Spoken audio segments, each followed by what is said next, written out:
now I want to talk with Lutfa or Begum, our councillor, ex-deputy mayor, qualified nurse, and our lieutenant of Bangladesh Army. I'm Shiraj. And I'm Marufa. We are here to talk to you regarding forced marriage. So for you, what is actually forced marriage? Oh, thank you. Nice to meet you. And it's really important subject. It's a really important issue. You see, I'll just laugh when people say forced marriage. You cannot force even animal to eat something. Okay. How could people force their children to get married? Yeah, exactly. It's not allowed. It's not nice. But I don't think so people do force marriage. But situation, circumstances made people do something which is the timing, the woman or you can say girl doesn't want it, but later on they realize this is not the matchmaking for me, or this is somewhere they should have, my parents should have given me more time to think it. That is the situation we need to evaluate actually. Okay, nobody can force, none. Nobody can force. Even I did. Even animal, even a child, you can't force to eat. Yeah, how could you? Yeah? Force your child to No. All right. Can you tell us? Do you know the existing legislation or law on forced marriage?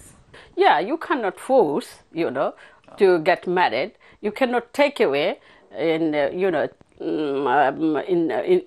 either in this country or taking abroad to marry your kids, your child or daughter or son. You can't force it. There is a age. There is a age concept. There is a freedom of speech. There is so many things is legislated for the marriage. So we have to follow this. Not only this is if you go to Islamic concept, Christianity, Judaism, everywhere there is a law. Okay, one is a religious law, another one is country law. Yeah, we have to obey this. Okay, and this law comes for the benefit of the society, not to deprive of the society. You see, first of all, before incidents happen, what we need to focus on, we have to educate the people, the parents, society. Everything we need to educate. We need to give more emphasis on education. What country law legislation is, what is Islamic legislation for the marriage, what is Hindu legislation for the marriage, what is Buddhist legislation for the marriage, what type of society we are living. Okay, because we have got lots of teenage pregnancies. Yeah, exactly. Okay, abortion, so many problems. Single parents. So we need to reflect all these things and we need to educate from the childhood. All this education will bring this concept better.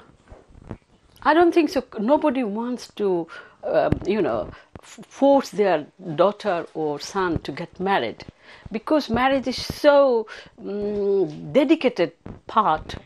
Yeah. So you or me, when we are young, okay, we cannot take confidently. Some of them, they fall in love, they work, stay with the, school, university, college. That is the different. But when you're choosing your life partner, it means throughout your life you're going to stay with your wife or your husband. So it's really hard to take decision. So what they do, they are confused. Exactly. They're confused. Then that's how they put their confidence to their parents. Okay, so parents should be understanding that this marriage. Okay, parents need to understand that instead of exploiting them, we have to give them chance to understand it. The person is compatible for the person. Okay. They need to give chance to understand his partner, and she is happy. In a hadith, Prophet was somebody was asking a lady. It's a very good authentic hadith from Sahih Bukhari. Prophet said, no, if somebody is adult, you just cannot marry off. You have to take her consent. That's so in our nikah, first Qadi will go to the bride and get the permission from the bride, then from the groom, So this is clearly written in Islamic concept. Women need to have their consent first. How could Islam say marry off? Yes, in the Islam there is no age limited for the marriage. Okay? But also in the Quran it says necessity. It means when necessity comes, so when country law or community law is concerned, you have to follow the country law. And before, Prophet married when he was Aisha radiallahu anhu Siddiqa, she is only 9 years old. Today, we can't marry off our child 9 years old. 9 years old, yeah.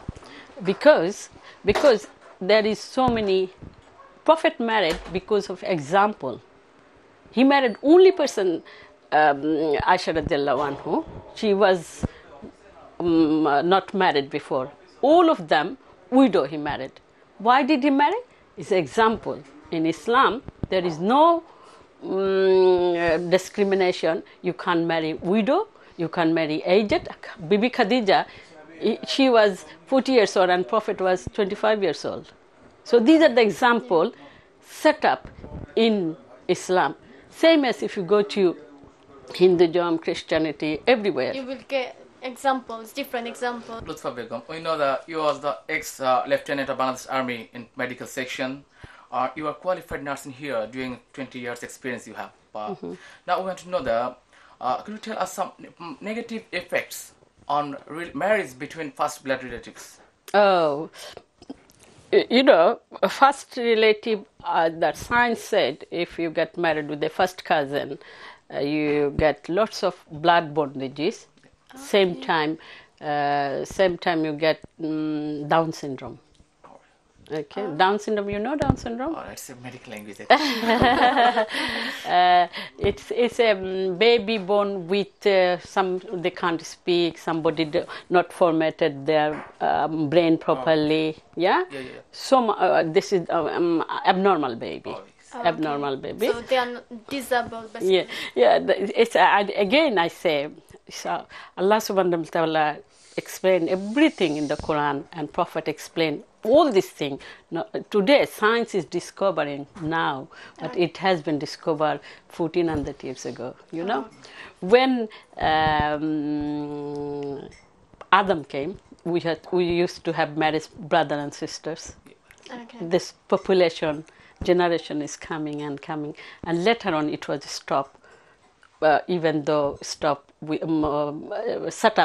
only Maharam cannot get married. You know Maharam? 14 people in Islamic way. Only 14 people, otherwise you can get married anybody. So why these 14 people? They are very close, blood related.